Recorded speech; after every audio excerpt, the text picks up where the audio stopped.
Morning. We'll go ahead and get started. Welcome to Colorado Mesa University. My name is John Marshall. I'm the Vice President for Student Services here.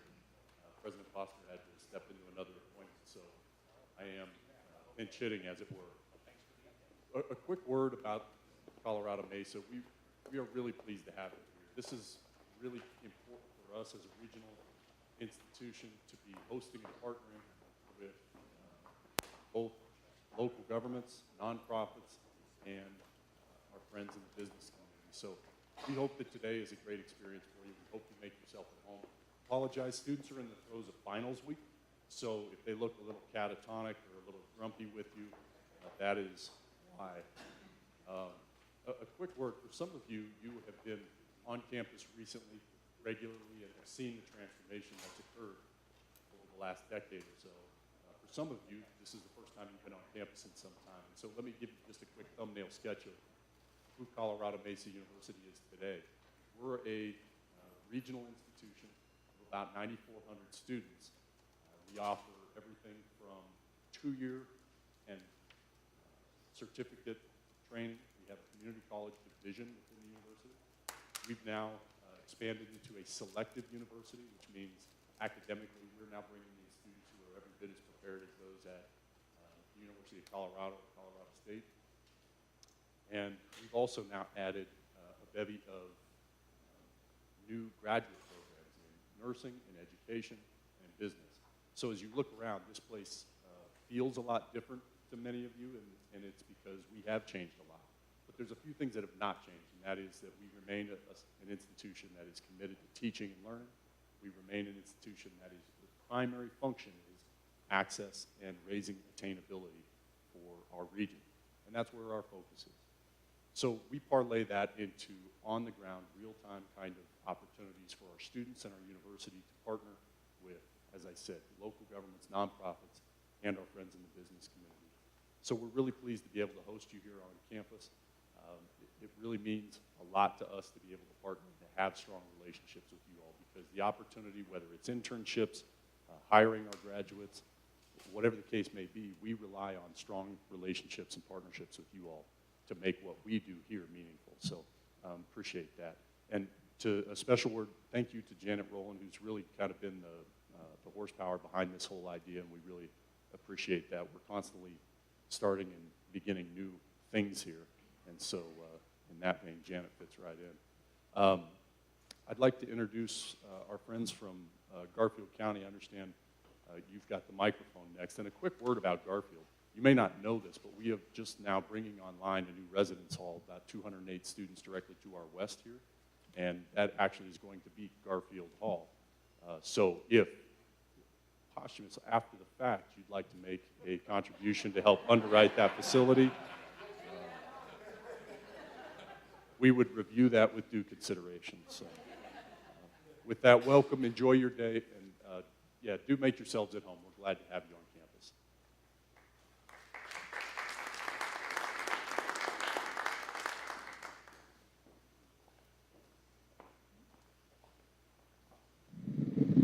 Not as tall. So my name is Kirby Wynn. I'm the oil and gas liaison for Garfield County. And you'll notice over the couple of days we have a pretty broad contingent of folks from Garfield County, including commissioners as well as staff from our attorney's office, that sort of thing. And we have a lot of experience with oil and gas activity in Garfield County, of course. And so we look forward to engaging and helping people understand some of the things and lessons we've learned over the years in Garfield County to help your local governments do your best to navigate oil and gas topics. So the conference today, a little bit about the genesis or the history of why we're here today and why we have this specific conference here. It really was a merging of several really viable, valid, and useful processes that were ongoing already. One of which was the Western Slope Colorado Oil and Gas Association. They had held every other year, an environmental conference here in Grand Junction to bring together folks to discuss and learn about the latest technical information and the facts about environmental types of issues and solutions. Also, over the last several years, Garfield County has hosted, and some of you here I know have actually participated. Garfield County has hosted what we call our Energy Summit over in Rifle area. And And what we do, we invited governments from around western Colorado, primarily county commissioners from western Colorado, northwest Colorado, to come and learn from our speakers and have open discussions about how we're collectively learning to navigate and maximize benefits from oil and gas activity in our area. The third component that came into the genesis of this conference, which we hope will be a long-term and valuable event, is the newly formed Center for Local Government right here at CMU. And Janet Rowland is the principal engine behind that center, at least in my observation. And that center has already put together several webinars and in-person meetings and seminars, learning opportunities for folks to learn about important aspects of local government and how to best manage. So our purpose today here really is to help you all receive some balanced, objective, and some very factual information from people who are really experts in their field about energy development, everything from the economic side as well as the technical, environmental type of topics. And to help you understand some ways that you, as your local government, within your local government, can most effectively serve your role to navigate, mitigate, and maximize also benefits of oil and gas energy activity in your area as well. So welcome to everybody. Appreciate everybody being here. And this is very much an open forum, so hopefully there's lots of Q&A all the way throughout. And I have a Garfield County booth over here. And I'd like to donate, we'd like to donate probably to that new residence hall, but I think I spent it on the chapsticks that are available for you out there with our logo on.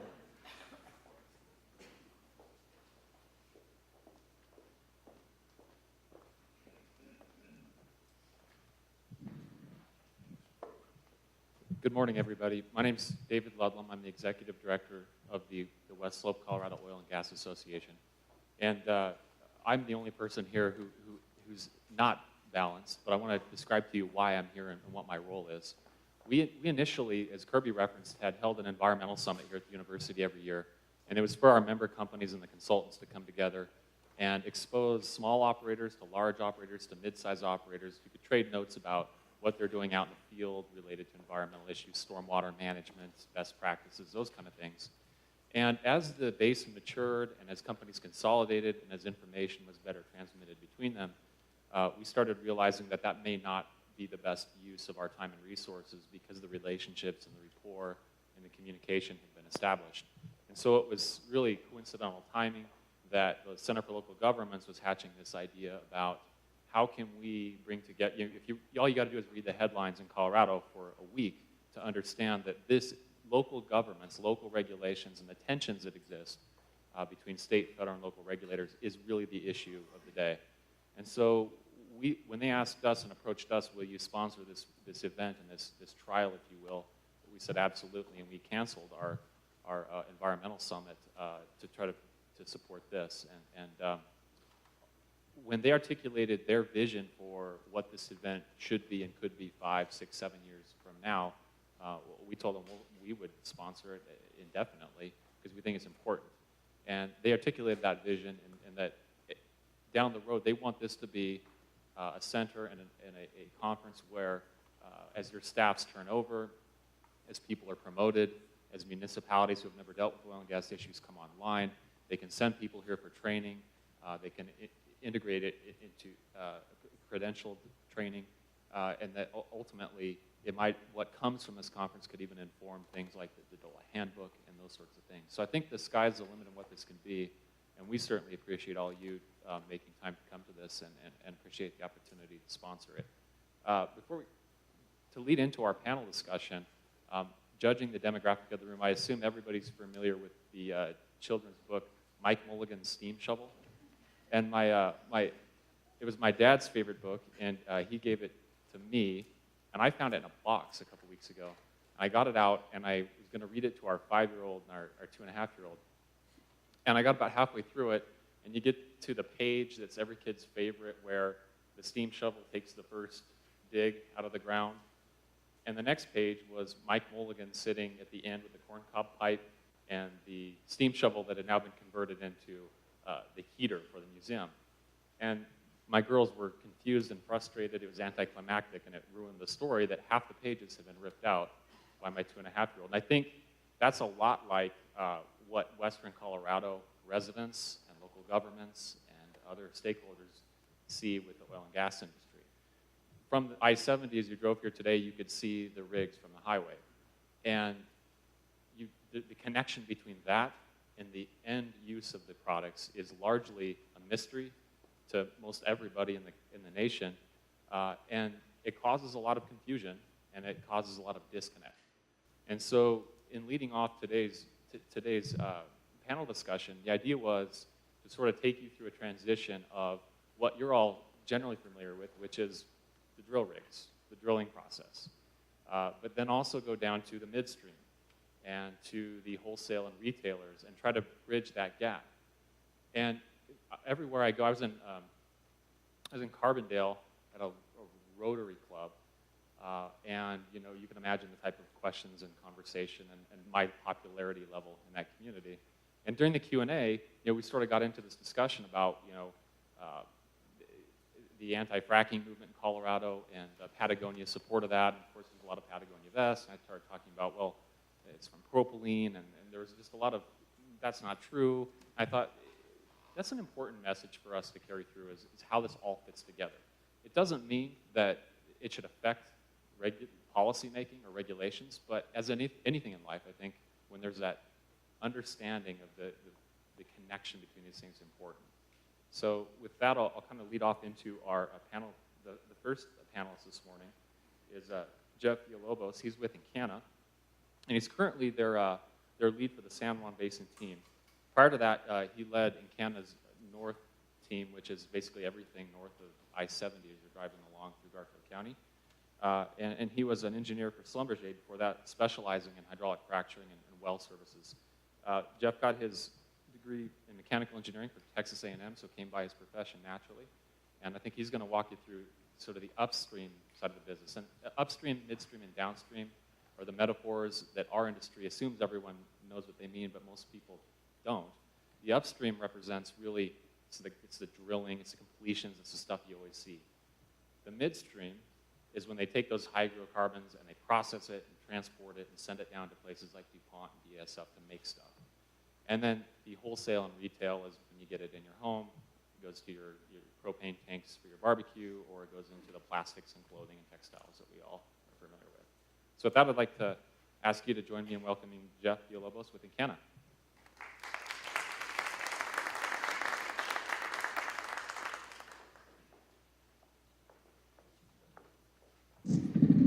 Appreciate it, Dave. Dave mentioned my name is Jeff Villalobos. I'm with Encana, and today I was asked to provide a very basic understanding of the upstream side of the business, and so I'm hoping to do that here for every one of you. Before I begin, though, I got to put the legal notes up. Basically, any representations or views that are taken away, Encana is not responsible for. Don't expect anyone to read that or this one, right? But they asked me to put together 10 slides. I figured 2 legal slides. I'm down to 8. We're moving along pretty good here, actually. The outline I got today is, I really want to talk about Encana and our commitment to responsible development. Then I'd like to talk about kind of the different phases. So we have exploration and development. We have drilling, completions, production, and then I'm briefly going to talk about facilities because I know that's coming up in one of the later presentations.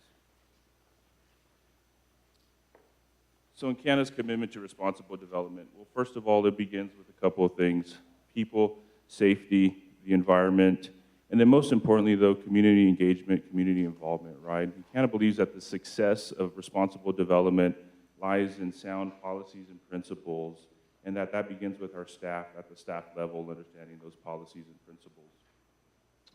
We work directly with our shareholders. We ultimately want to increase our transparency for what we're doing, right? We want to improve public education. So one of the mottos that the company follows is we believe our transparency out to the public builds confidence in our understanding of our drilling practices, our operations, and most importantly, what we're trying to do from an environmental perspective in our operations. So here's a quick illustration of what we refer to as a life cycle of gas, and you can call it the life cycle of oil. It's kind of all the same depending on the E&P company. But this is a slide we like to show a lot of our new hires, new grads, to kind of understand the full workflow of how this works. So the upper right-hand corner is kind of our exploratory team. This is what we refer to as our new venture teams, where it's typically a geologist, a reservoir engineer, a geoscientist, and a land negotiator. We need land to be able to drill. We start basically researching what areas of interest hydrocarbons may exist, and that may be U.S., North America, worldwide, wherever. Basically, once identified, they begin to look for potential areas to drill potential test wells, and if successful in drilling those test wells and hydrocarbons are found, it's then passed on to the development team.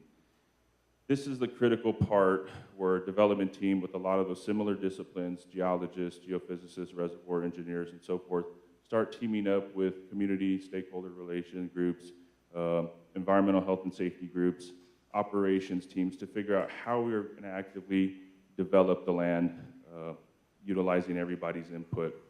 From that point, it's then passed on to our drilling operations, where we commence drillings, where we try to drill wells safely, as economically as possible.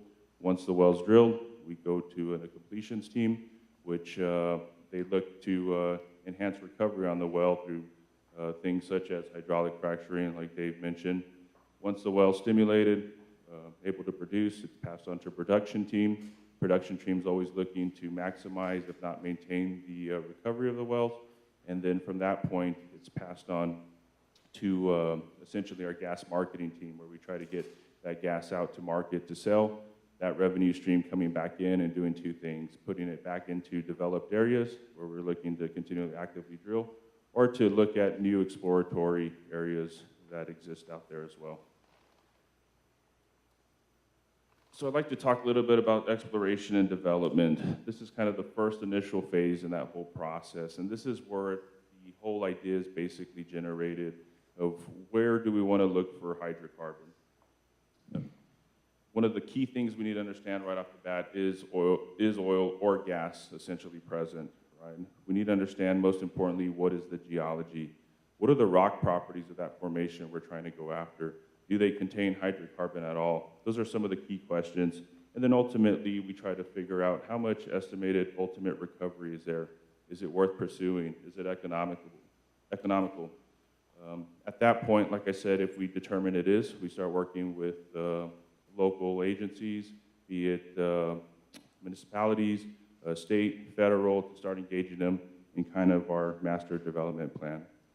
Now, the exploration part of it may consist of certain things such as seismic analysis, where we may lay surface arrays down and try and induce seismicity in order to look for hydrocarbons below the ground. Or it may be, like I mentioned, drilling a test well, where we actively go out, try and drill a test well to determine if hydrocarbons are present or not. The next part of it, as mentioned, is the development phase. This is where we start working with kind of the upfront planning.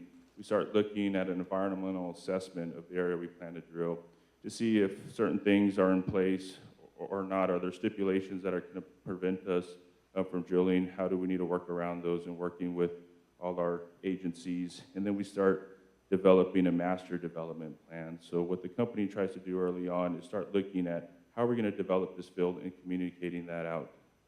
Are we going to drill one well 1 month? What is year one going to look like, number of wells? What is year 5 going to look like with number of wells, and so forth, so we can develop it properly. Some of the key questions that come out of the development phase are certain things like you see up above.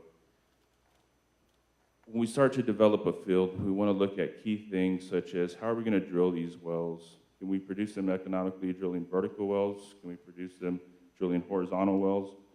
What do our rock properties look like? Working with geologists, reservoir engineers, trying to figure out things such as fracture orientation. How can we ultimately drill the less amount of wells to be able to recover as much hydrocarbon as possible?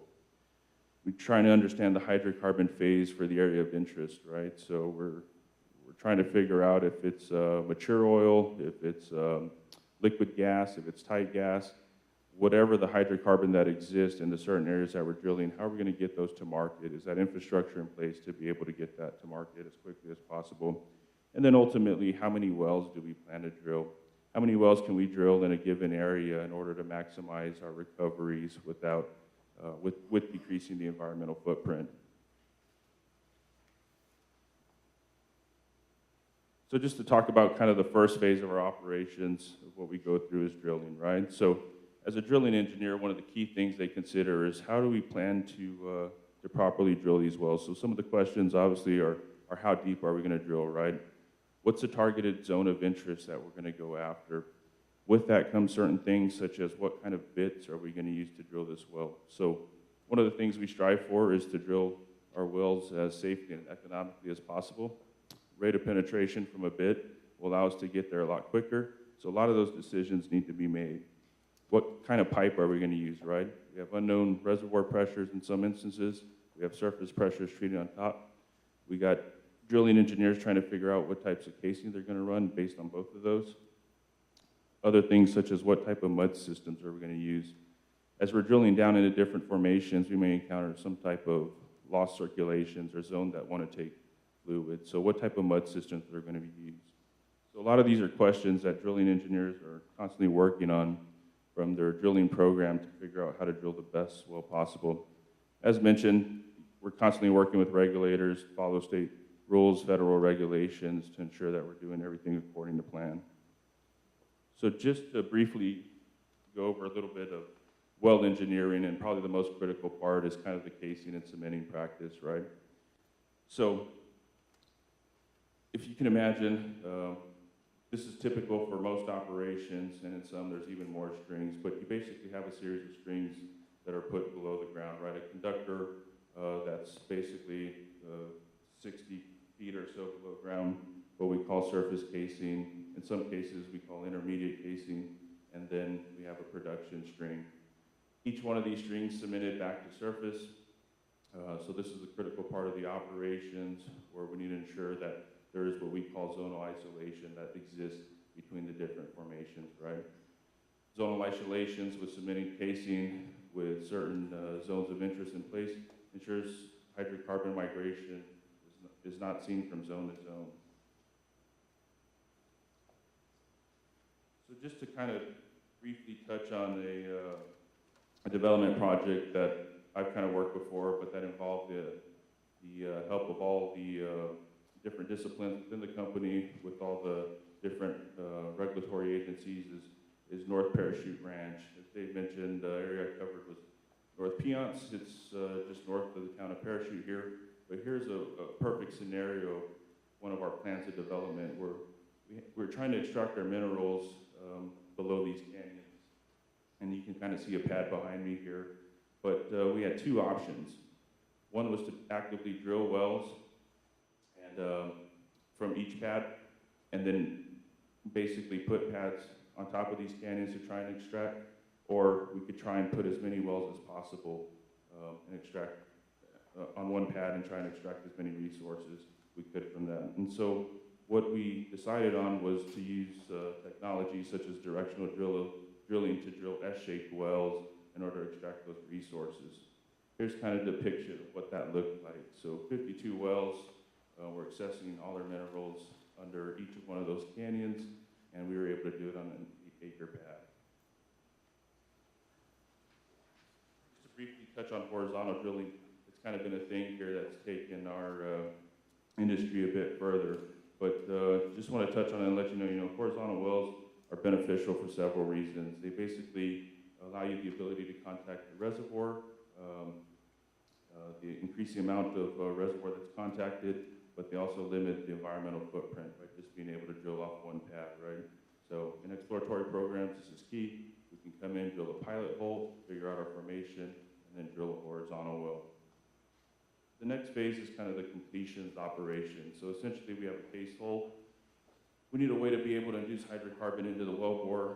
We run down with shaped charges, perforating guns. They basically perforate holes through casing, cement sheet, and out into formation that allows hydrocarbon to flow back into the well. So this is the point where we look to stimulate the well, or as many know as frack it. We induced certain types of chemicals, additives, water in some cases, just water in some cases, to try and stimulate the reservoir. The The next phase is the production phase. So here engineers look to figure out ways to maximize, if not maintain, the recovery of the well. So one of the key things they look for is any types of wellbore issues where the well's not performing the spec. So they start asking questions if the well's not performing, such as if it's making too much water, do we need to shut off water zones? In some cases, if the well can't unload itself, meaning it has liquid loading, do we need to find mechanical ways to be able to lift the well? So these are kind of the common things they're looking at, as well as separation on surface. So one of the other key projects we've done is three-phase gathering. So basically you have oil, gas, and water coming back to surface. Instead of having trucks come up to each pad and basically haul off those liquids, they basically run a series of pipelines back to the central gathering facility in order to eliminate the numbers of trucks coming to location, hence reduce emission controls. So when it's all said and done, this is kind of what a multi-well pad looks like. This is that 52-well pad that I showed you earlier from that image, but this is what it looks like after it's been drilled, completed, and on production. And then finally, just briefly talk about facilities, because I know we'll get to this in a bit, but from a facility side of things, once the well's on production, facility engineers are looking for a way to basically measure and transport that product to market. So they're looking at things for compression, looking at ways to treat our gases, and basically try and get it to the midstream side of the business. So I think Q&A will come after this. Thank you.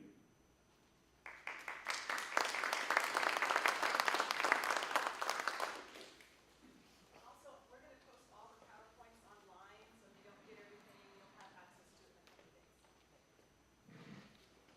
Thank you, Jeff. Our next panelist is one of the smartest people in our association, and also one of the most patient, taking my calls. I was looking at his bio, and I almost had to laugh because when compared to somebody like me who's got half a brain in their head. How many of you are members of the Upsilon Honorary Chemical Society?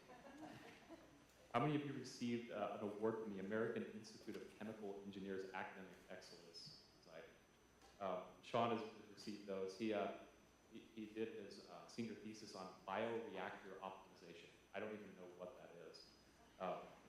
He completed his research experience for undergraduates at MIT, and he collaborated on his thesis regarding protein quality control. Again, I have no idea what that is. And he maintained 1 million cell cultures for batch experimentation. Again, I have no idea what that is.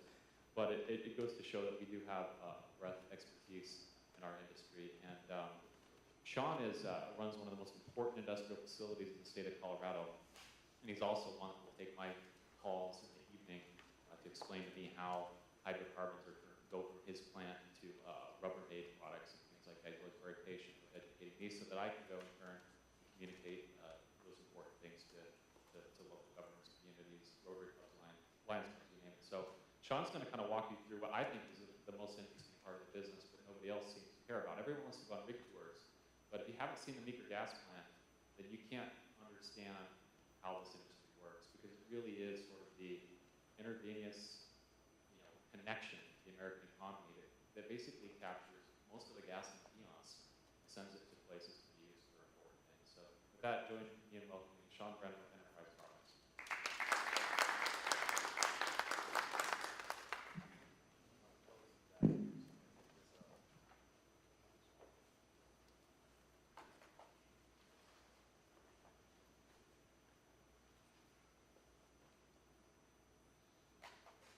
So I'm going to walk you through, I think it's probably, as Dave mentioned, the mystery. It's probably the biggest mysteries of our industry in terms of what happens from that wellhead that everybody sees to turning on your gas stove at home, or lighting up your propane grill, or putting on that polyester shirt. Lots of folks don't realize that those materials come from our industry as well. And this kind of lays out what the midstream business is. Everything inside this box here is what we call the midstream. What the midstream isn't is the easiest part to start with here, is drilling rigs and crude oil refinery. It's the things that we don't do. That's the upstream piece and the downstream piece. Everything in between is the midstream industry. We We gather gas from the wellheads, we process the gas, and what that processing means, I'll get into some more details, is separating out the contaminants, which is heavy hydrocarbons is one of the contaminants, and then making a saleable gas stream that we can then distribute to folks to like Xcel Energy to then sell to you in your homes.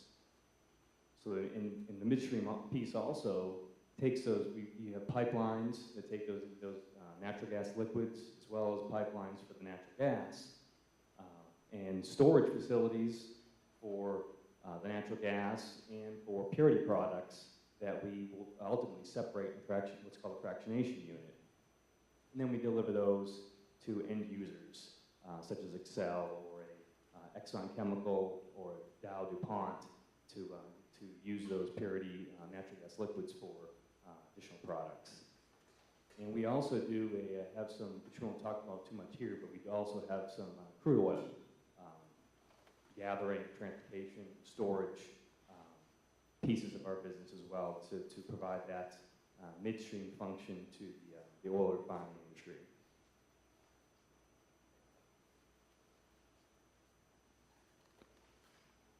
And some of the basics, our primary goal is to take that raw natural gas and make it into a saleable, transportable product that you can use in your homes, and you can use to drive a gas-driven turbine to generate electricity.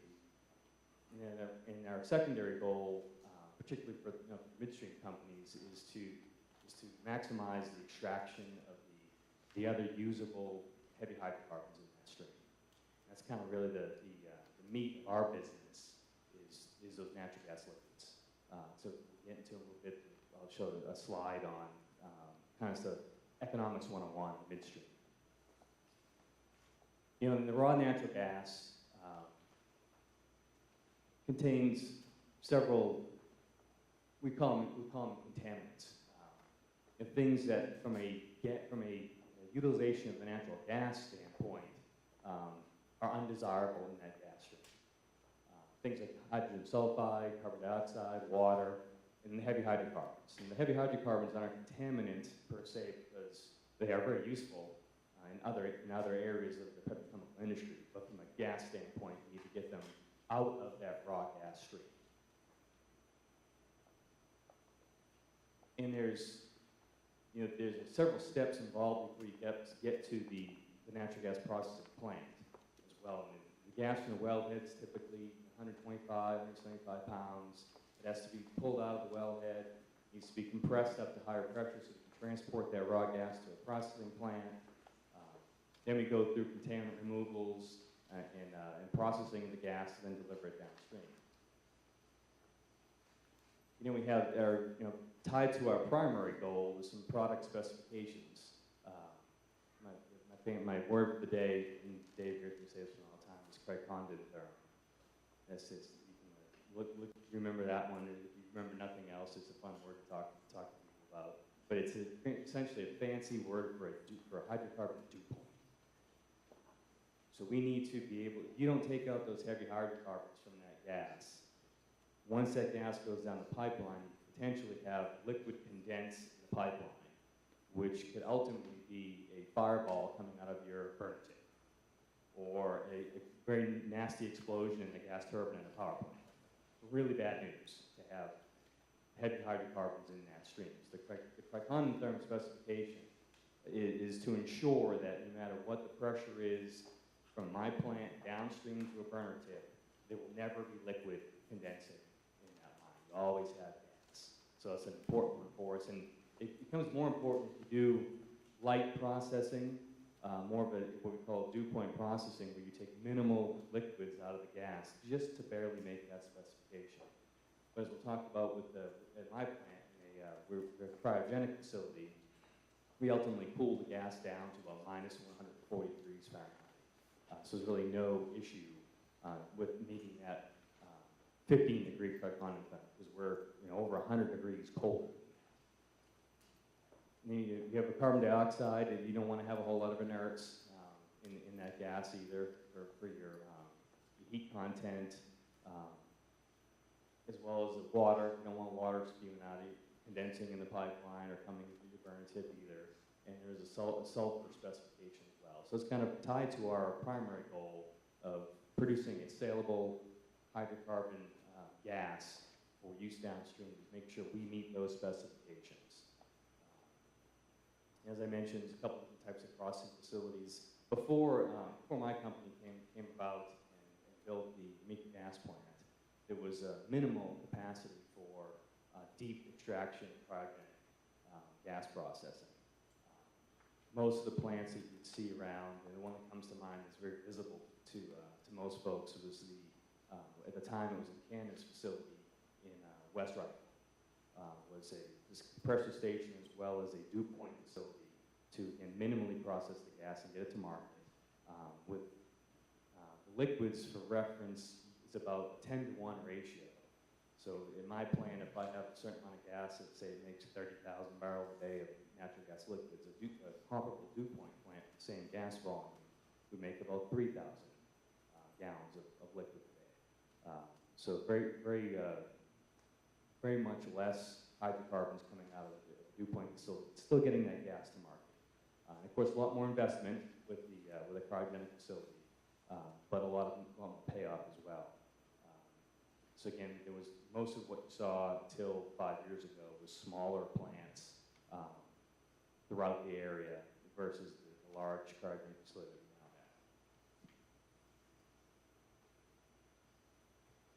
A little cartoon of kind of what I just talked about, hydrocarbon reservoir.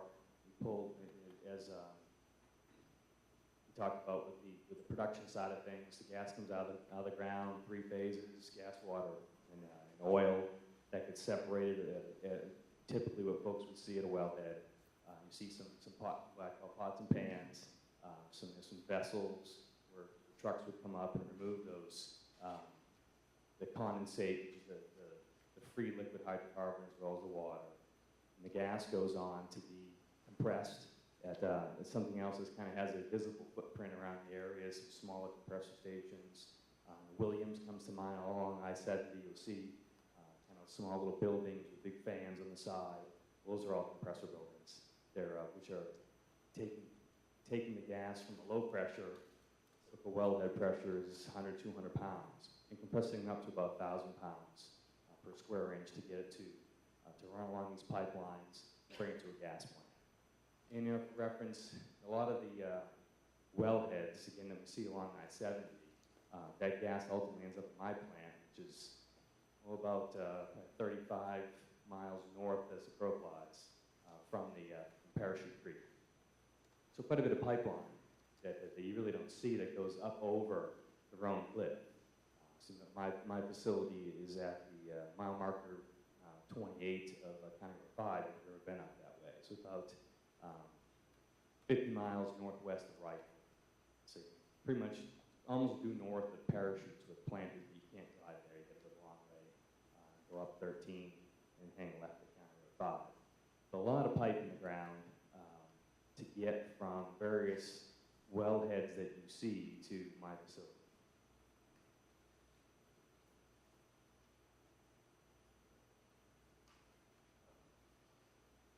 I got a slide that looks like something happened in the transmission. It was basically another cartoon kind of talking about how we remove the contaminants. It's kind of our first step before we can cool the gas down, is we need to get rid of particularly water. You think about it, and we're cooling the gas to minus 140 degrees. And most folks know, that water freezes about positive 32. So obviously, if you have too much water in the gas, it's going to freeze as you try to extract out the hydrocarbons. So we actually remove water down to less than a part per million before cooling it down. But another interesting fact is the carbon dioxide that's in the gas. I think most people are familiar with dry ice. Well, that becomes a big problem. 5 minutes, okay. So we need to remove that as well, or we get a big carbon dioxide, big dry ice blob in our process, which becomes an issue. So that's got to come out of there before we process as well. Then we get really cold, and all those liquid hydrocarbons, ethane, propane, butane, and the heavier fractions, typical gasoline mix, all condense out, and we can send that down a pipeline for the processing, as well as and the gas comes out the other side of the facility and goes on to the folks that sell the distribution. A little piece of the kind of the economics of what the midstream is all about. Typically the purity components of the natural gas liquids are worth more as a liquid than they are as a gas. And I have some tables here to kind of illustrate that. There's some spot prices I pulled from last week. Natural gas was selling for about $3.88. And the liquids are sold on a $1 per gallon basis. You can see from range from almost 30 cents up to $1.30. As you get heavier, the energy content, BTU per gallon, goes up, so the price goes up. And if you convert that to a gas equivalent, and you get up to isobutane, it's almost $12 BTU, quite a bit more than $3.88. So that's kind of how our meat of our business and our revenues is the fact that when you extract those liquids, they're worth significantly more than they would be if they stayed in the gas stream. Because if you take this isobutane and you don't extract it out of the gas, you're just going to get $3.88 for it as a gas. You extract it out as a liquid and sell it to a petrochemical company at $12.04 per big difference. And you have what we call kind of a break-even price. And you can see we're kind of close right now, where the spot price on ethane is 28 cents a gallon. And at the break-even right now is 26 cents a gallon, which means you get to a point where that ethane is more worthwhile leaving it in the gas stream because you're not gaining any money by separating it. So you hear folks talk about ethane rejection. In a lot of the countries right now, plants like mine, although my plant's not running the smoke, similar facilities, depending on contract mixes, are rejecting ethane. It's not worth the extra energy to extract it because it's essentially break even whether you extract as a liquid or even gas. This is an interesting slide here too that kind of goes through where do these products end up. I think most folks, you just think about gas and burning in your stove and the other end users like gas turbine. These NGLs are critically important to a lot of things in our country. The ethane primarily ends up as ethylene. And it's another chemical process turns the ethane into ethylene, which then feeds a plastics plant to make polyethylene, plastic bags and bottles. Propane, same thing. People think of propane as cooking fuel. But actually, most of that propane ends up as polypropylene. And I think a lot of folks have visions of most of these plastics that we use, whether it's plastic in your shirt or in your bottle you're drinking water out of, coming from the oil industry. It's actually coming from the gas industry. Butane ends up as some synthetic rubbers, an LPG, which you see we call a bullet trailer going down the road delivering propane or butane for home heating. It's also used for gasoline blending, depending on seasons. Through the season, usually in the winter months, the more butane will go in your gasoline than in the summer months, because in the summer months, the butane will vaporize off. Isobutane is used for gasoline blending as well, in a process called alkylation. The C5s and heavier is an interesting piece of that, this oil sands production. You may hear a lot of press about the oil sands up in Canada. And they have some heavy oils that mix with sand. And they take this we call it gasoline mix and use it to make slurry and thin out that oil so they can easily separate the sands out of them. So a lot of the pentane heavies end up in Canada from the United States by a rail truck.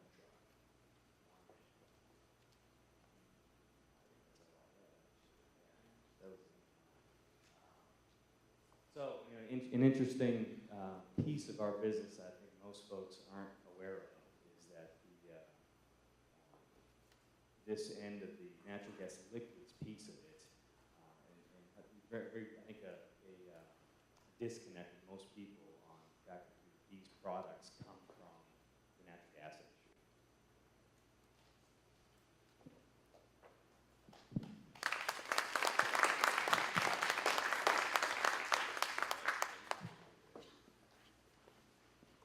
So again, if you haven't seen Meeker Gas Plant and you found any of the midstream stuff confusing, Sean gives a tour of this plant. It is well worth you or your staff going up for an afternoon to see it, because I think when I went through the plant, it was really a watershed moment for me in terms of how it all fits together. Our next panelist was actually talking probably about the energy business the year I was born. So in addition to being a valuable member of our association, he's also a mentor. When I first took the job, I knew a lot about the upstream side of the business, a little bit about the midstream, but really the kind of the wholesale retail side of it was a bit of a mystery. And so Fred's really been somebody who's brought me up to speed on that through the last 4 or 5 years. And one of the things that he steered me towards in terms of understanding the importance of what he does when he's out in the community educating people about what Xcel Energy is and why they're important is there was an incident, I could be mincing the dates here, Fred, but I think it was in 2003 or something like that. A state employee was tamping down a guardrail in Gunnison County and ended up crimping the main natural gas line into Crested Butte, and it just happened to be in February. And I went back and I was looking at the news clippings, and I mean, it was a calamity. It was restaurants shutting down, there was candlelight vigils, they were evacuating nursing homes and all the rest, and for me that was really this is why it's important that someone like Fred is available to stakeholders in the community to talk about the wholesale side of the business, how important it is, and how they do what they do. Fred's currently employed by Xcel Energy. He serves as the area manager handling community and local government affairs, and then also their large accounts and media accounts. During his time at Xcel, he's been the commercial industrial engineer at their Southwest Operations Center in Lakewood, manager of their interruptible program, where he designed and implemented a new statewide interruptible system and program. Hopefully he can share with you what that means. Fred was the vice president of marketing for Summit Dana Corporation, where he marketed worldwide electronic control systems. And he was a field engineer with Hewlett Packard, where he sold, installed, and trained other engineers on microprocessing development systems. With that, I'd like you to join me in welcoming Fred Eggleston with Xcel Energy.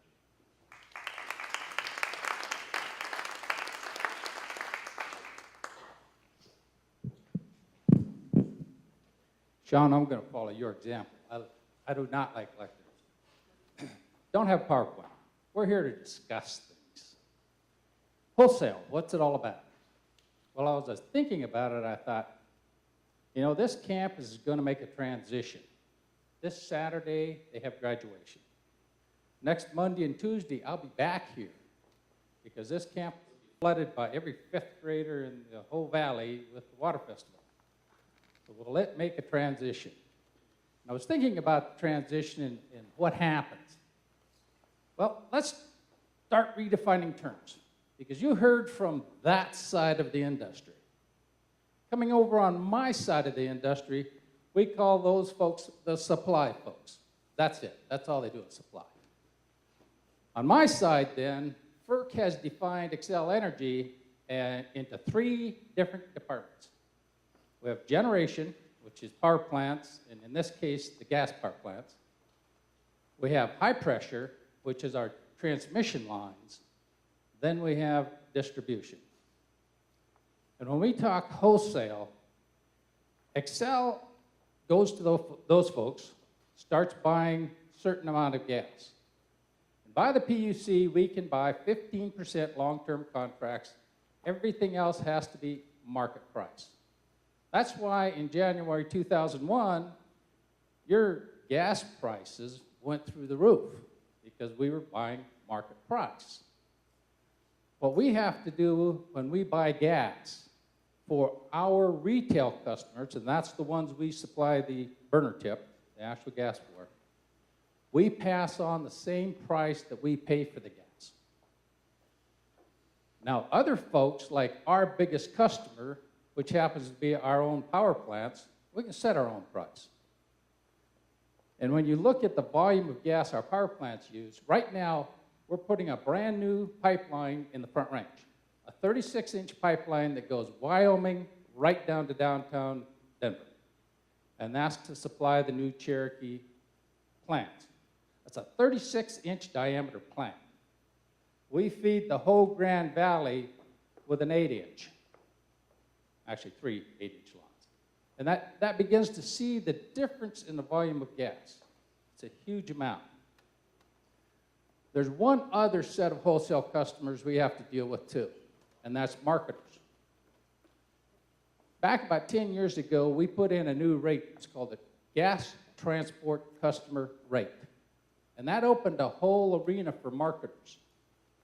They can go out, they can go buy some supply, they can find a customer to deliver it to, then they need to deal with our high-pressure gas folks for capacity on the line. And so those arenas pretty much cover the wholesale customers. And I'll let Paul talk to you about retail. But basically, when we're transporting gas, and again, let's understand that in the state you have several pipeline operators like Xcel. You have Trans-Colorado Pipeline, you've got Northwest, a lot of other folks do the same business as we do. Move gas to a location. We also deliver to other towns other than what we have distribution in. Steamboat Springs, some other towns. And it's delivered to a town border station. Now at that border station, that gas has no odor to it, and in all purposes, it's pure gas. At the border station, now we add Stinkum, so you can tell when you have a gas leak. We also oftentimes air inject to dilute the gas down so it hits the right mixture for your burner so it'll work. Now that mixture is different in Grand Junction than it is in Bay. And so we have to keep our systems operating so the local delivery people have the right gas. Also, when you think about this wholesale pipeline we're operating, think of a garden hose. You turn the faucet on, what goes in comes out. Now suddenly you have a cold day on a pipeline, and everybody gets up in the morning, 6 o'clock, turns on the thermostat. The gas has to be there. So to prepare for that, we do what's called packing the pipeline and prepare for that. We must be ready for President's Weekend Day in the mountains when you have the highest occupancy rate. So the system has to supply that. All summer long, it can be without gas. Nobody knows. President's Weekend, you've got to have gas there. So operating these pipelines sometimes are as important as all the rest of the pieces put together. So when you think wholesale, primarily it's that pipeline and delivering the gas to the LDC or local distributor and the price that goes with that. Now that kind of covers wholesale. Except we had an incident in California not too long ago, San Bernardino, to be precise, where a gas transmission line exploded and several houses went up. And that changed our industry. FERC stepped in, the Fed stepped in and says, here's what you will do. One of the criteria was by the end of 2012, we had to do what was called the complete asset inventory. That meant we had to go in and inspect every line for any problems whatsoever that we might have. When that explosion happened, we as Xcel stepped back and said, you know, pipeline integrity is very, very important because we own some of the oldest pipelines in the ground in Colorado, both distribution and transmission. And we feel like a lot of folks are also concerned with pipeline integrity. So this last year, we put forth a rate case to the PUC. And when you set aside all the verbiage in it, basically it says this. We would like to improve all of our gas transmission lines, and all the work we had scheduled for 30 years, we want to do in the next 10 years and recover them. Main objective is to make every gas transmission line we have piggable. And for those that don't know what that term means, you have an electronic package that you can send down the pipeline. You retrieve it, put it in the computer, and it tells you exactly what's going on in the pipe. Those units are so good, they can tell us precisely if there's a little dimple, if there's some insulation off, anything that's on that pipeline. And they can identify it so well that we can go out and dig right at that location and find it and fix it. In our initial run-through, we found 72 locations in our pipeline throughout the whole state where there were situations that we needed to go in and correct and avoid more corrosion down the road. Pipeline integrity is one of the big concerns of local people to elected officials. And we feel, as Excel, we're leading the industry in getting our pipelines safe. We also want to accelerate going into the distribution lines. And if you think about what gas was put in earlier days, there were distribution lines or PVC. I mean, they almost grabbed anything and put gas through it. Over time, those become real problems. And we inspect all of our distribution lines once a year. We're doing leak surveys on them to make sure that we're finding the problems before they become a problem. And so we want to also go out and fix our distribution lines. So that's what the gas rate case is right now that PUC is looking at. You may want to track that, be aware of it now. If you have questions on it, let me know.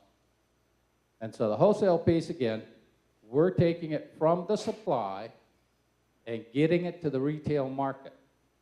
Hopefully that helps you understand the middle piece before it gets to your burner. David?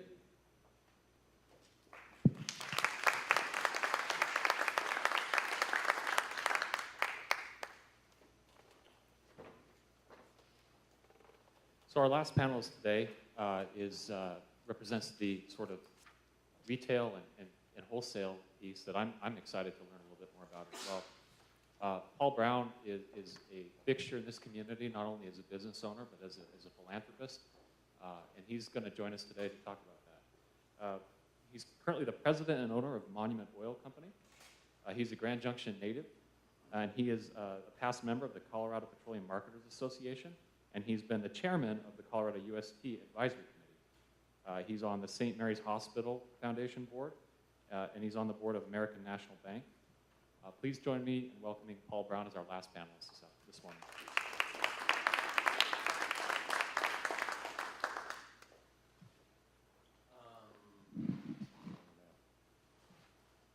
The compressed natural gas retail industry is relatively new, probably back in the early 1990s. Excel and Public Service tried the propane business on the retail side. And Monument Clean Fuels was a company, sister company of Monument Oil that we formed 2 years ago to do a partnership with the city of Grand Junction and a joint venture to try to market CNG to the retailing public. There probably are only 2 stations on the western slope today. I think Canada's talking about doing one up in Parachute, but after several discussions with their management over the last few weeks, I think they're rethinking that, and I know that the Roaring Fork Rapid Transit's been talking about doing something also, but I can give you an overview of what we've seen and what we're feeling is going to happen in our industry over the next maybe 3 to 5 years, and so we'll get started. But again, Monument Clean Fuels is a joint venture that we did with the city of Grand Junction. They took federal stimulus money here 2 years ago to put a compressed natural gas station in over on River Road, and we came in and again did the joint venture to do the retail marketing for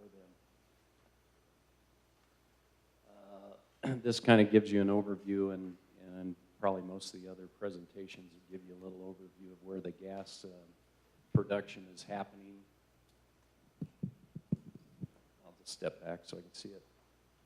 Anyway, you can see where all of the natural gas reserves are in the United States today and where the production is happening in the lower 48 states.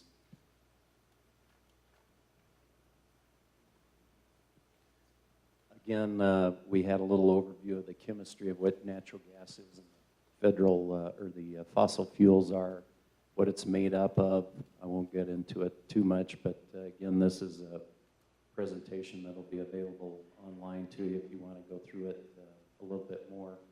Again, when our discussion started with the city of Grand Junction and even with the county commissioners with Mesa County, is that they were talking about trying to pull more of their methane waste coming off Persigo wastewater, and they were trying to find a way to use that product. And then out at the garbage dump, I think the county was talking about trying to pull some of their waste off of the dump out there and how do they put it to use. But there are other problems doing that, in that there's waste in the wastewater treatment plant and also out at the garbage dump, and so Xcel and the city and the county couldn't come together, which is fine, and that's kind of the integrity of the pipeline and the integrity of the gas that goes in there.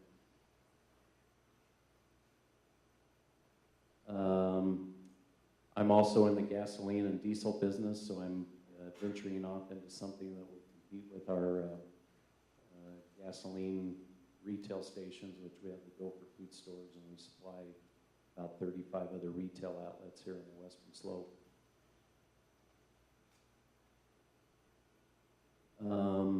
The difference being today is that we have gas stations literally on every corner, or sometimes we have 2 or 3 on different corners, so the availability and the convenience for the retail customer is a little bit different today than it is for the compressed natural gas vehicles, and it's a little bit before the kind of the chicken before the egg. Is that why do we put more stations in when we only have about maybe 20,000 total vehicles in the western United States today out of 1,200,000 vehicles that are produced every year? The other problem being that the consumer and the public are again accustomed to going to a retail gasoline station and putting in a nozzle and filling it up easily, and now they've got to go relearn how to put a CNG nozzle on, which it isn't all that difficult, but again, it's changing the public's perception on how to fuel their vehicles.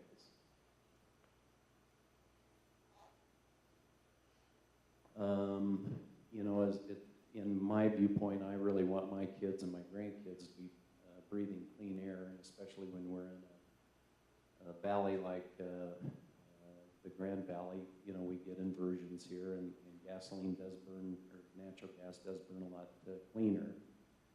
And in my business, we've got transports, and I see a real opportunity to convert diesel engines to LNG at some point. And I think you're going to see a quicker conversion in the metropolitan areas in the LA Basin, Phoenix, Albuquerque, Denver. But it's going to be a while before we do it here on the Western Slope. And then this kind of gives you an idea of what the conversion is from a gallon of diesel and a gallon of gasoline. And again, we talked about the BTU units before, and the CNG does give you more BTUs per gallon equivalent than gasoline and diesel, which is a very good thing. And then going into the retail side, we see disparity between the cost equivalents between gasoline and diesel versus CNG.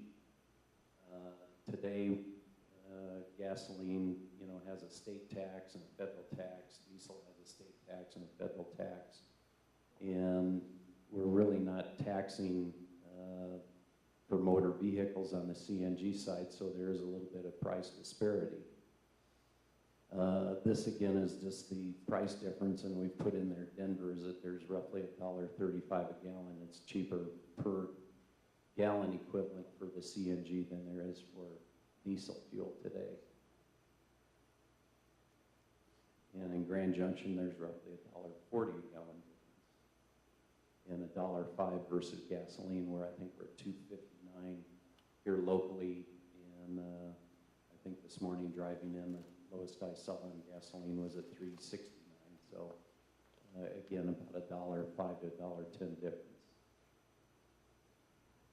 This again shows you the difference between the CNG prices, gasoline and diesel, at least nationwide. And again, the motoring public today, are we going to go market heavily to show them that there's, you know, roughly $2.10 a gallon national average, where we don't really post our prices? We do have a price sign here locally, but Questar and Utah and some of the other retail sites really don't post their retail price as much as we do on the gasoline side. We made a big mistake in our industry 50 years ago by putting these big price signs up. Again, the price stability, you know, I think over the long term, because we sit in the middle of these natural resources and reserves here, we can probably have confidence that there will be a lot of price stability over a long period of time.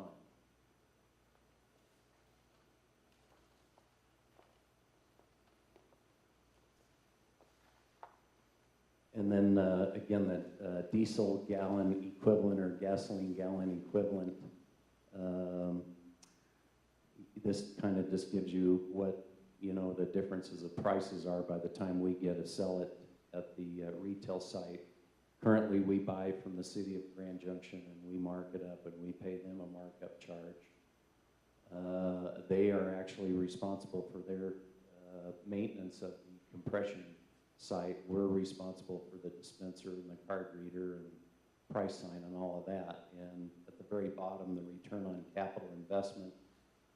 If we wouldn't have had an opportunity for the joint venture in the city of Grand Junction, didn't use federal stimulus money, or Kirk Swallow up and Rifle using federal or state grant money, I'm not sure you would see a lot of these sites being built, especially when we don't have enough vehicles in the area to support the investment that we're putting into these sites. And of course, profit is a big thing. Kirk Swallow today is struggling with his cost of electricity to compress his natural gas today. I know he's gone to the Public Utilities Commission to try to get a little bit of relief from the cost of his electricity, because his usage charge goes to a new rate and it gets awfully expensive. And I think what he did is pro forma. He was basing his electric charges to do the compression at maybe $2,500 a month, and his first month's bill was $7,000. So it changed his economics pretty quick.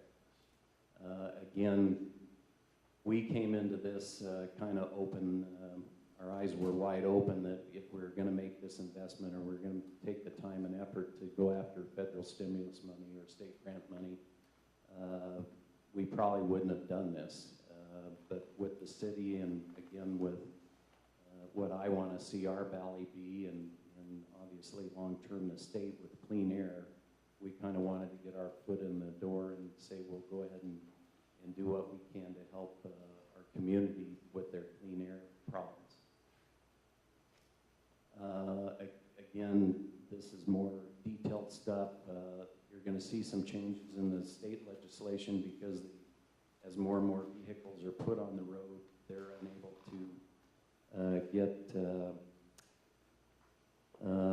you know, again, state excise tax to keep our roads up, federal tax.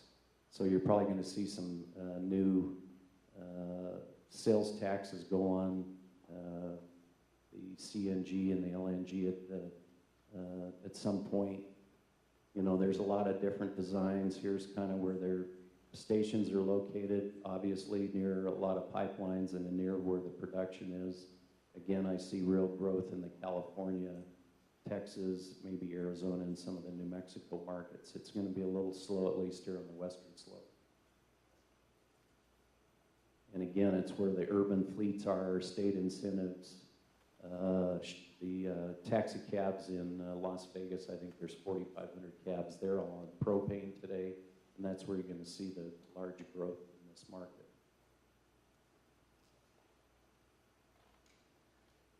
Again, there's a difference between the fast fill and what is on here is time fill. A slow fill, you have to get the horse back to the barn to feed it at night because it takes so long to fuel up the garbage trucks and the dump trucks and all of that. It takes about 8 to 10 minutes to fill up a regular passenger car, which is not very long. Again, I can go through some of the details, but I won't. But again, it's a little bit like the design of the fractionator plant is that, we have to put it in a compressor to get it to the storage system and then over to the dispenser.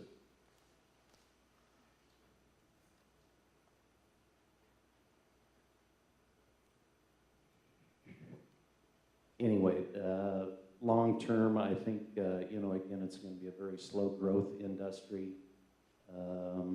There's new manufacturing processes going on right now that are cheapening the cost to process the compressed natural gas every day. You're starting to see people come out with home fueling systems, little small compressors you can put at your house, which I think will have some application and probably will be 3 to 5 years down the road before you see it being sold at Walmart and everybody wants to have it. Again, I won't go through some of these other details, but as far as the vehicles, until the manufacturers, the Fords and Chevrolets, Honda has several vehicles out today, but again, until the fleets start ordering it and we start seeing maybe 100 to 120,000 units being produced a year, it's going to be a little tough for us to have a gas station or a CNG gas station on every corner. But the, again, applications are light duty, natural vehicles, biofuel cars. Again, with the cost, the public isn't willing to spend $5,000 to $10,000 per unit today to save. Maybe they'll get their return on their investment over about a 2 to 3 year period. They just want the cheapest vehicle because they see cheap gasoline out on the street. Anyway, this PowerPoint presentation is available online. If you have any questions, please do not hesitate to call me. And there's your return on your vehicle, which is a little over 2 years.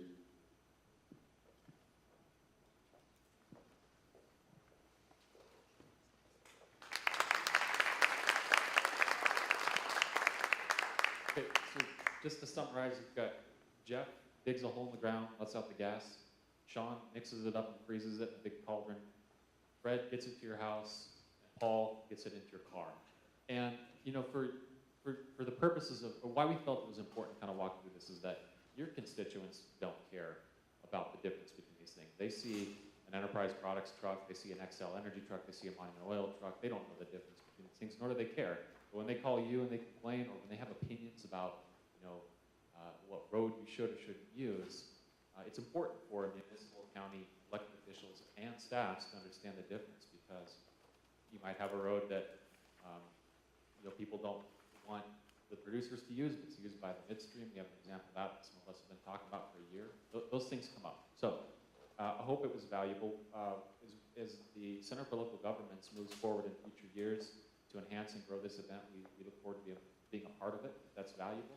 And we'll be looking forward to your feedback on how we as a trade association can provide on the front end sort of this type of an overview for your employees as you have turnover and new hires and all the rest. So with that, we're going to go into a little bit of Q&A. I think because we have a small group, we'll dispense with the questions on the cards. I'll provide the panel the mic and rely on all of you to just speak loudly and articulate questions. Janet, how long do we have for Q&A? About 15 minutes. Okay, 15 minutes. so you have to come up with some questions, otherwise we're going to have 15 minutes of awkward silence, which I know nobody's going to want. So with that, we'll go ahead and start the questions.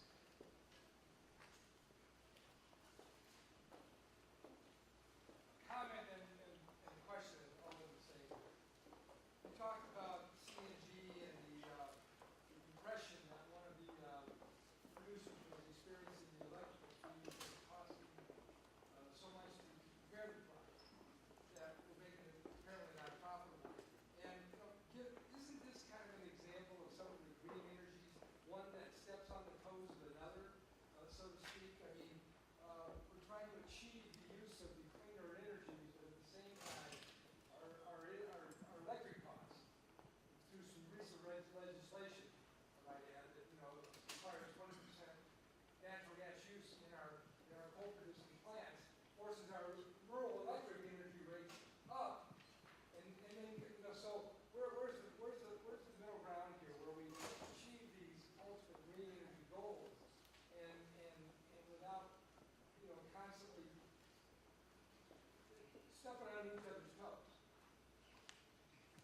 In order to achieve getting the electric rates that would work for CNG, there needs to be a new rate. That rate would have to be initiated either by customers through the PUC or from Excel. And to do that, you need to get everybody to agree. Here's our challenge. Excel starts the rate. We have interveners, which primarily are large industrial customers, come in and feed it. The reason for the high cost is what we call the demand rate. Once you go over 25 kW of demand, you go on to a demand rate. You're about $12 per kW of demand and about 2 cents per kWh of energy. For CNG to work, you need to have a high volume of customers to spread that cost over. Otherwise, that demand cost, which is about 75% of the bill, the first person through has to pay that. You can pass through it. So for this to work, you can either go through the PUC or you can have a piece of legislation go through in the next session that requires a CNG rate. Those are the avenues of solution. How it got to this point, you know, you can go down several pathways. If you have any memory back to public service days, we did have refueling stations all over the state. They didn't get used. So we closed them up. We also had... Technology wasn't, that's when the governor or the mayor of Denver required us to get 30 of our vehicles in natural gas, but they didn't have the technology. They didn't manufacture them. They didn't manufacture them, but they did have conversion kits. But you couldn't get the market to move. So, will this market move? I think the first issue you address is the energy cost. Before you go, next question. This brings up another point that I usually like to tell folks, particularly when they visit my plant, is that, you know, we move about 1.4 billion cubic feet of natural gas a day to be processed. And in order to get that gas to market, we have 100,000 horsepower of compression. It's all electric drive. And that power all comes from the Craig, Colorado coal power plant. So another example of getting to get that great, clean, natural gas to market, I need coal. So it's all interrelated. We need to prudently and safely in an environmentally sound manner use all of our resources. This question is for Jeff. Since we cannot always put a surface location exactly where we want to, what are the operational and financial constraints of drilling a vertical well versus a directional well? Does that limit you sometimes? Yeah, I think in some cases it does. I mean, financial constraints associated, just going back to what I was presenting on horizontal versus vertical, right? Horizontal well, be able to contact as much more reservoir as possible versus vertical well where we don't. So when we're looking at the economics of deciding both, that weighs into the decision of which type we want to do. Does that answer your question? Yeah, I guess what I'm concerned with is drilling a vertical well versus not really a horizontal, because I understand that, but drilling a directional well, getting you to a target, is that going to say I can't get there because directional is so much more costly? And wear and tear on the casing and that kind of tooling? Yeah, in some cases it can. If we can't get to our intended target, then yeah, the directional well might not be an option, and we just look to drill that vertically and get what recovery we can out of that zone of interest, but knowing it's going to be in a limited area.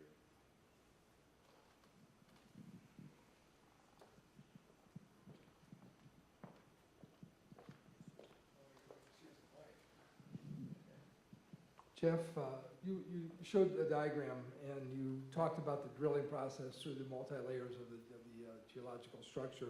In Elbert County, and we're on the eastern plains and not on the western slopes, so we're kind of oddball here perhaps, but we have all aquifers and we don't have any surface water. So clearly one of the major issues for our citizens is the protection of our natural resource water.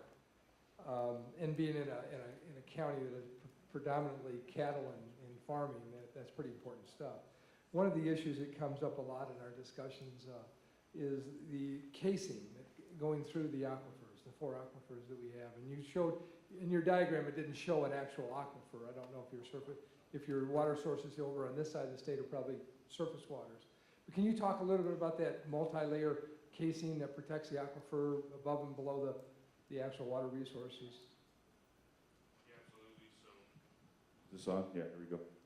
So yeah, dependent where we are or what basins we're operating in, yeah, we might actually encounter several aquifers, several surface water producing zones. And so those being identified kind of geologically, it's up to the engineer working with regulators to figure out where they're probably going to place those strings of pipes, right, to be able to cement back to surface, to hold formation integrity, to allow us to be able to drill deeper and deeper, right? So like I showed you the example, that's a 2-string design.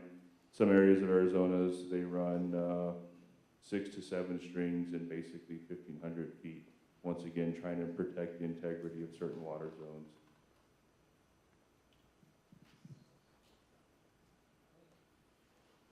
Fred, I was just going to see if I could get you to comment real quickly. Since we're at CMU, I thought it'd be appropriate. You were telling a story the other day about the geo-exchange system they have here at CMU. So if you wouldn't mind just talking a minute or two about that. I thought that was pretty fascinating. Okay, for those of you that do not understand the difference between geothermal and geo-exchange, geothermal is where you go down in the Earth's atmosphere and use the heat of the Earth's core to produce electricity. Geo-exchange is where you put a ground loop down into the ground. You use the 55 degrees of ground temperature to heat and cool your buildings. When the classroom building was built here at CMU, Xcel Energy did the energy modeling for it. And one of the things we looked at was how efficient and is there payback for geo-exchange. Based on that information, CMU made the commitment to go geo-exchange on its complete campus. So when the classroom building was built, they bored, I think it was like 300 wells to build out the field. Then, at that time, they also looked at all the energy improvements they could make on the campus, and they have virtually remodeled, redone every building here, in addition to expanding the campus. When we look at their electric bill, they have doubled the square footage of the campus, and their electric bill has not gone up very much. And that's because of the efficiencies of geo-exchange.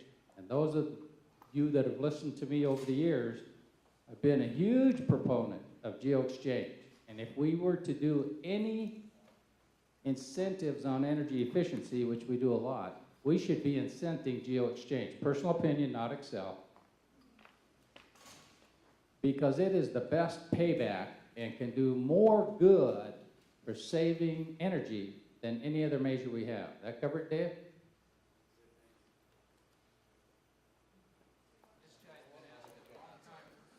I have a question maybe for Sean. Increasingly, I hear from citizens and local governments some questions, concerns, or interest just about the oversight of the operation and maintenance, the regulation of pipelines. And that's all the way from the gathering into the actual midstream and the production and stuff that's in your realm.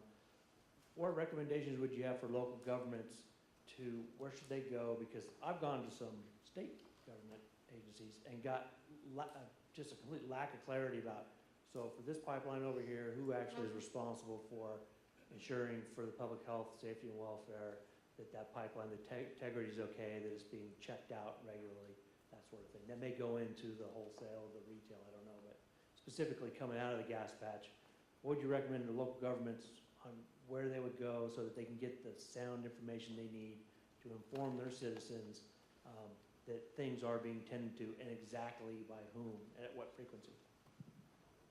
You know, and it gets with the long-haul transmission pipelines, the Department of Transportation and the Federal Energy Regulatory Commission, FERC, are the two bodies that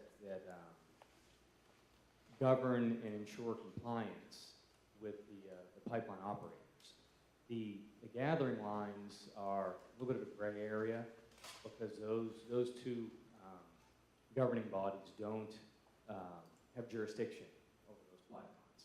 So those lines are really up to folks like Enterprise who are operating those to ensure that we maintain pipeline integrity.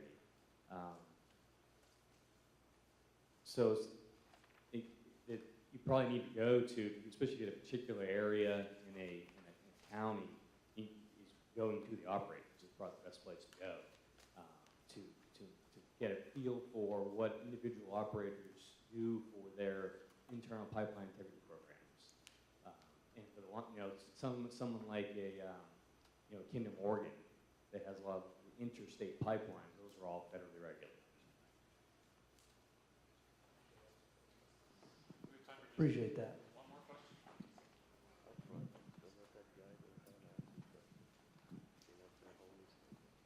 Thanks. This question is probably for Jeff. In regards to the cycle that you talked about for production, what about remediation once the production is complete?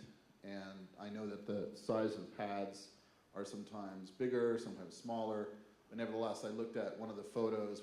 It was representing a tight space, and it looked like a pretty big swath of land had been removed, and it was light brown, and I was thinking, who's going to take care of that once the oil and gas company leaves, and who maybe plants trees or builds a park or something like that? Yeah, good question. So I had a slide on there, actually, I took it off, just we were a little pressed for time there, but so in majority of the cases where the surface owners of that land will actually remediate that pad as quickly as possible after the wells are put on production. So case in point, the 52 well pad I showed, right, it took over a year and a half to drill all those wells. It took almost 2 years to complete, and then probably about another year to put them all on production to where they were able to produce. So once kind of the final production of that last well's online and everything's good to go, then we'll start reclamation on that pad as quickly as possible. So as mentioned, a lot of that's done internally. We have a reclamation department where they look to go back and reclaim the pad with the original vegetation in and around the area. Answer your question?